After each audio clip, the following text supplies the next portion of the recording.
രാഷ്ട്രീയത്തിലെ വംശനാശം നേരിടുന്ന വിഭാഗത്തിന്റെ പ്രതിനിധിയെന്ന് പി.ടി. തോമസിനെ വിശേഷിപ്പിക്കാം. സ്വന്തം നേട്ടങ്ങൾക്കും വളർച്ചയ്ക്കും അപ്പുറം ജനസേവനമാകണം രാഷ്ട്രീയ പ്രവർത്തകന്റെ ലക്ഷ്യമെന്ന് സ്വജീവിതം കൊണ്ട് തെളിയിച്ച പി.ടി. നിലപാടുകളിൽ വിട്ടുവീഴ്ചകൾക്ക് തയ്യാറായിരുന്നില്ല.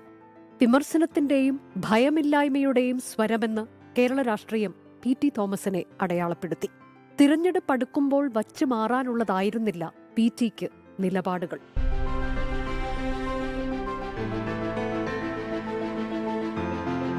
പരിസ്ഥിതി സംരക്ഷണം ഇത്രത്തോളം രാഷ്ട്രീയ പ്രാധാന്യത്തോടെ ഉയർത്തിക്കൊണ്ടുവന്ന നേതാക്കൾ കേരളത്തിൽ വിരളം.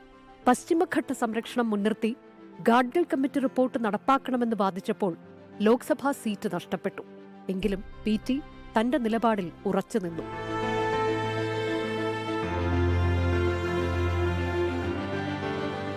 വിദ്യാർത്ഥി രാഷ്ട്രീയത്തിലൂടെ പൊതുരംഗത്തെത്തിയ പി.ടി. തോമസ് ഒരു കാലത്ത് എ ഗ്രൂപ്പിന്റെ മുന്നണി പോരാളികളിൽ ഒരാളായിരുന്നു. പിന്നീട് മിതവാദിയായി പരുവപ്പെട്ട പി.ടി. കോൺഗ്രസിന്റെ ഹരിതമുഖമായി. കടമ്പ്രയാർ മലിനീകരണത്തിനെതിരെ പോരാടാനും മുന്നണിയിൽ തന്നെ പി.ടി. ഉണ്ടായിരുന്നു. സംഘടനാ പാടവത്തിലും നിയമസഭയിലെ പ്രകടനത്തിലും പി.ടി. തോമസ് ശക്തമായ സാന്നിധ്യമായിരുന്നു.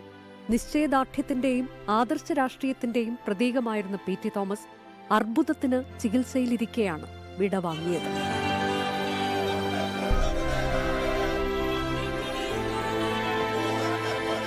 പി.ടി. തോമസിന് 24ന്റെ സ്മരണാഞ്ജലി.